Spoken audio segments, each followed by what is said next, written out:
Միացյալ Նահանգները ավելի շատ ռազմանավեր, կործանիչներ, օդանավ լիցքավորող ինքնաթիռներ է տեղակայում Մերձավոր Արևելքում։ Իրանը զորավարժություններ անցկացնելու պատրվակով փակում է Օմանի ծոցի կարևորագույն օդային տարածքը հրթիռային փորձարկումների համար։ Թեհրանն ու Վաշինգտոնը պատրաստվում են ռազմական գործողությունների, նկատում են փորձագետները։ Այո, նախապատրաստվում են բոլորը։ Մերձավոր Արևելքում լարվածությունը գագաթնակետին է հասնում։ Չափազանց մեծ է հավանականությունը, որ առաջիկա օրերին Միացյալ Նահանգները հարվածի Իրանին, կարծում է միջազգայնագետ Սուրեն Սարգսյանը։ Այս պայմանությամբ մենք գործում ենք մի իրավիճակի հետ, որտեղ տեսնում ենք, որ շատ հստակ նախապատրաստական աշխատանքներ են իրականացվում եւ հավանականությունը չափազանց մեծ եմ գնահատում, որ հարված այդուհանդերձ հնարավոր է որ տեղի ունենա առաջիկա օրերի ընթացքում։ Սարգսյանի տեղեկություններով ամերիկյան ռազմանավերից մեկը մոտենում է Իրանին։ Չի բացառում, որ արդեն վաղը ամերիկյան հրթիռները հարվածներ հասցնեն Իրանի ռազմական ու տնտեսական ենթակառուցվածքներին։ Ակնհայտ երևում է, որ սա ընդամենը մանևր չէ։ Ամերիկյան լրատվամիջոցները Իրանի վրա հարձակման հավանական ամսաթվեր են նշում փետրվարի 21-22։ CNN-ը, CBS-ը սեփական աղբյուրներին հղում անելով հայտնում են, որ Սպիտակ տանը բարձրաստիճան պաշտոնյաների խորհրդակցություն է տեղի ունեցել։ Այդ խորհրդակցությունները Իրան, ԱՄՆ, Ժնևյան բանակցություններին են հաջորդել։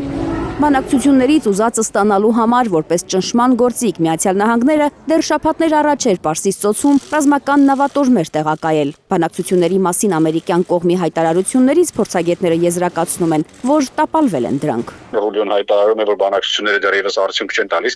իսկ հարված հասցնելու համար կարծում եմ Միացյալ Նահանգներին պետք է նաև միջազգային, այսպես ասենք, գործընթացներում կարծիք ձևավորել, որ իրենք փորձել են բանակցություններ վարել, բանակցությունները չեն ստացվում եւ դա ինչ-որ ձևով բարթարացնի նաև հաջորդ քայլը, այսինքն դիվանագիտությունը տապալվում է եւ առաջ է գալիս ռազմական գործողություններ իրականացնելու անհրաժեշտություն։ Դատելով Մերձավոր Արևելքում ռազմական ներկայության կառուցվածքից, Պենտագոնը չի դիտարկում ցամաքային որևէ գործողություն։ Փորձագետը ենթադրում է, որ հարվածները հրթիռային են լինելու։ Զինվորականների, այսինքն անձնակազմի տեղակայում տարածաշրջանում չկա, սա նշանակում է, որ ցամաքային օպերացիա կարծես թե չի լինելու եւ լինելու են միայն օդային հարձակումներ եւ լինելու են հրթիռային հարվածներ։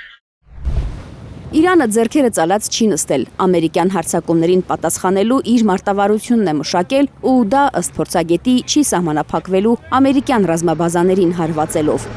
Իրանի թիրախում է լինելու նաև Մերձավոր Արևելքում Միացյալ Նահանգների ամենահավատարիմ գործընկերը։ Պատահական չէ, որ Իսրայելը բարձր պատրաստության մակարդակի է բերել բանակը, ասում է Սուրեն Սարգսյանը։ Կարծում են, որ առաջին հարվածները հենց կարող են նաև Իսրայելի ուղղությամբ գալ, ոչ միայն ամերիկյան ռազմաբազաների կամ ռազմանավերի, այլ հենց Իսրայելի ուղղությամբ կարող են գալ։